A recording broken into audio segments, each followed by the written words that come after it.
అందరికీ నమస్తే. మనం మే నెలలో రాశి ఫలాలు మారినవి అసలు ఎవరికి ఎలా ఉండబోతుంది ఏంటి అనేది మే నెల మాస ఫలాల వీడియోలో మనం చూసాం కదా. ఇప్పుడు జూన్ మాసంలో ఎలా ఉండబోతుంది, ఏ రాశుల వారికి ఎలాంటి ఫలితాలు వస్తాయి, లేకపోతే ఏమైనా నష్టాలు ఉన్నవారు ఎలాంటి పరిహారాలు చేయాలి అనేది మనకు తెలియజేయడానికి మనతో పాటు ప్రముఖ జ్యోతిష్య ఆధ్యాత్మికవేత్త భార్గవి బూదరాజు గారు మనతో పాటు ఉన్నారు. అమ్మని అడిగి మరిన్ని విషయాలు తెలుసుకుందాం. అమ్మ నమస్కారం. నమస్తే అండి. ఎలా ఉన్నారమ్మా? బాగున్నామండి.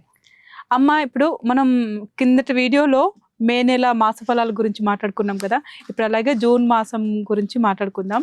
అసలు జూన్ మాసంలో రాశి ఫలాలు ఎలా ఉండబోతున్నాయి, ఏ రాశుల వాళ్ళకి మంచి ఫలితాలు ఉండబోతున్నాయి? శ్రీ గురుభ్యో నమః, శ్రీమాత్రే నమః. జూన్ నెలలో అత్యద్భుతమైనటువంటి శుభకరమైనటువంటి ప్రధానమైనటువంటి గ్రహము గురువు మారబోతున్నారు. ఓకే. ఈ జూన్ 1వ తేదీ రాత్రికి తన ఉచ్చస్థానమైన కర్కాటక రాశిలోకి మారబోతున్నారు. ఓకే. అలాగే ఇప్పుడు కుజుని యొక్క స్థితి సంచారము మేషరాశిలో ఉంది.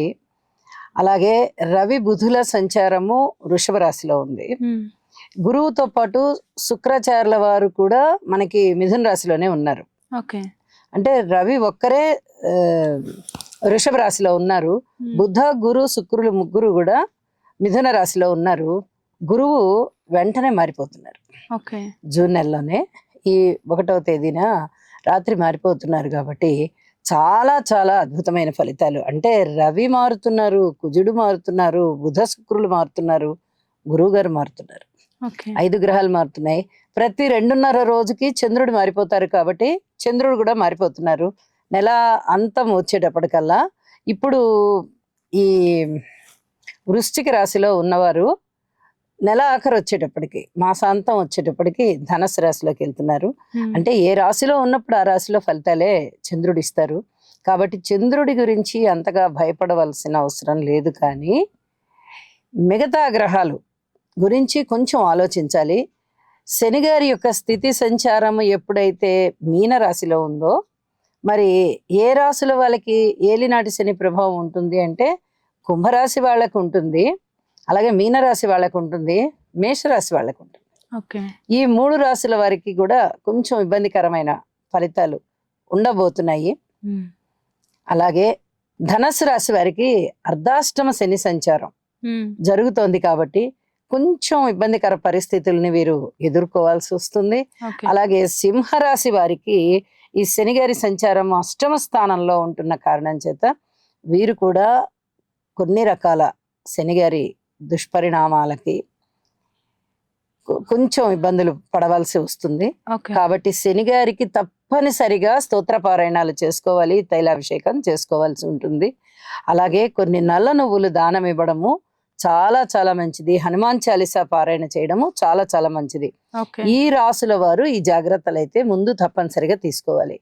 తదుపరి కుజుని యొక్క గమనము ఎప్పుడైతే మేషరాశిలో ఉంటోందో, కొన్ని రోజులు మేషరాశిలో ఉంటుంది ఈ జూన్ నెలలో. అయితే ఇక్కడ రుచిక మహాపురుష యోగాన్ని సూచిస్తుంది. జన్మజాతకంలో అయితే ఖచ్చితంగా రుచిక మహాపురుష యోగం అనే చెప్తాము. అయితే మనం గోచారం కాబట్టి గోచారంలో యోగాలను ఎక్కువగా తీసుకోము. అందువల్ల ఏమవుతుందంటే కొంచెం ఫలితం తగ్గినట్టుగా ఉంటుంది. కానీ స్వస్థానంలో ఉన్నటువంటి గ్రహము అత్యద్భుతమైన ఫలితాలను ఇస్తుంది ఎప్పుడు కూడాను.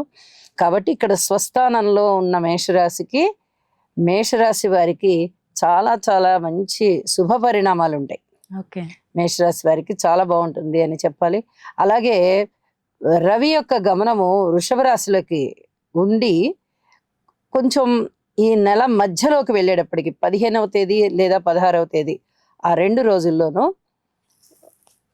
మిథున రాశిలోకి మారిపోతున్నారు. మిథున రాశిలో ఉన్నటువంటి శుక్ర బుధులు ఇద్దరు కూడా కర్కాటక రాశిలోకి గురువు గారితో పాటు మారిపోతున్నారు. కాబట్టి శుభగ్రహాలు కర్కాటక రాశిలోకి వచ్చేస్తున్నాయి.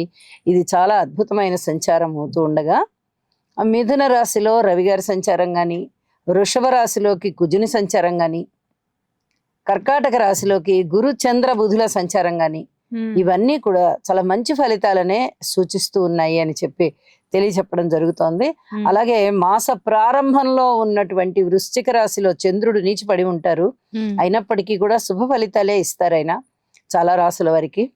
అలాంటి శుభ ఫలితాలు ఉంటూ మాసాంతం వచ్చేటప్పటికి ధనుసు రాశిలోకి ఉన్నారన్నమాట ఆయన. ఓకే. మొత్తం అన్ని రాశి చక్రంలో మొత్తం ఆ రాశి చక్రాన్ని భచక్రము అని పిలుస్తాము.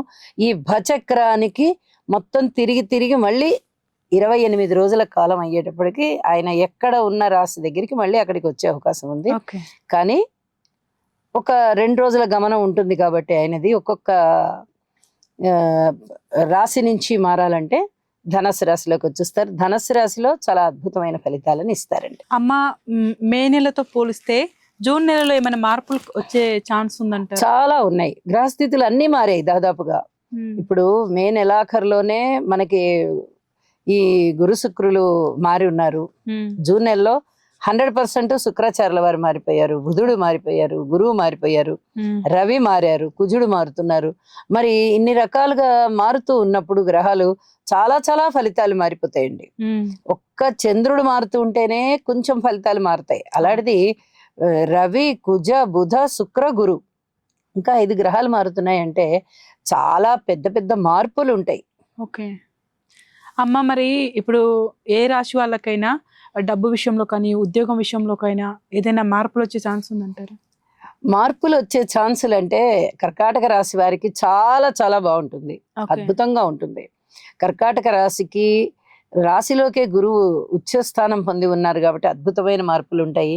అలాగే మిథున రాశి వారికి కూడా చాలా అద్భుతమైన మార్పులు ఉన్నాయి అని చెప్పి తెలియచెప్పడం జరుగుతుంది. కన్యా రాశి వారికి చాలా బాగుంటుంది. తులారాశి వారికి కొంచెం అటు ఇటుగా ఉంటాయి ఫలితాలు. వృశ్చిక రాశి వారికి చాలా చాలా బాగుంటుంది. మకర రాశి వారికి అద్భుతంగా ఉంటుంది. మీన రాశి వారికి అద్భుతంగా ఉంటుంది. కొన్ని రాశులకి ధనయోగాలు బాగా పడుతున్నాయండి. అందులో చీకు చింత లేకుండా కళ్ళు మూసుకొని వెళ్ళిపోవచ్చు అనమాట. అంత అద్భుతంగా ధనయోగాలు పడుతున్నాయి. అమ్మ, మరి తులారాశి వారికి ఎలా ఉండబోతుంది అంటారు? వాళ్ళు ఎలాంటి పరిహారాలు చేస్తే బాగుంటుంది? తులారాశి వారికి అండి ఈ శని గారి యొక్క స్థితి సంచారం చాలా చాలా బాగుంది. ఓకే. అంటే రుణభారాలు బాగా తగ్గేటటువంటి పరిస్థితి, స్నేహితులు బాగా సహాయం చేసే పరిస్థితి, శత్రువుల సంఖ్య తగ్గేటటువంటి పరిస్థితి, అలాగే ఏదైనా సరే విజయావకాశాల బాటలో ఉన్నారు వీరు. విజయావకాశాలు బాగా వస్తాయి, అంటే సక్సెస్ బాగా ఉంది వీరికి. ఇది చెప్పదగ్గ మంచి విషయాలు అని చెప్పి తెలియజెప్పడం జరుగుతుంది. అలాగే ఈ నవమ స్థానంలో శుక్రుడు చాలా బాగున్నారు. గురువు గారు ఒక్కరోజు చాలా బాగున్నారు ఇప్పటి వరకు. మరి ఈ నెలలో ఇదే వారికి ఆఖరి రోజు గురువు గారు ఈ రాశిలో మిథున రాశిలో ఉండడానికి.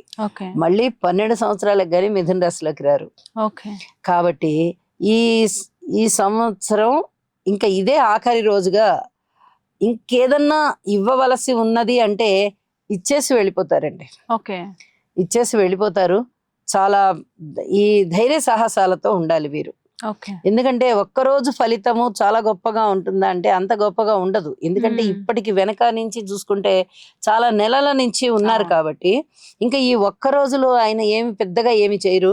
ఏదైనా చేసేది కొంచెం బ్యాలెన్స్ ఉండిపోతే అలా ఇచ్చేసి వెళ్ళిపోతారు తప్ప అప్పటికప్పుడు ఏదో అద్భుతాలు సృష్టించేస్తారు అనడానికి లేదు. దశమంలోకి వెళ్తున్నారు కాబట్టి కొన్ని రకాల జాగ్రత్తలు తీసుకోవాలి.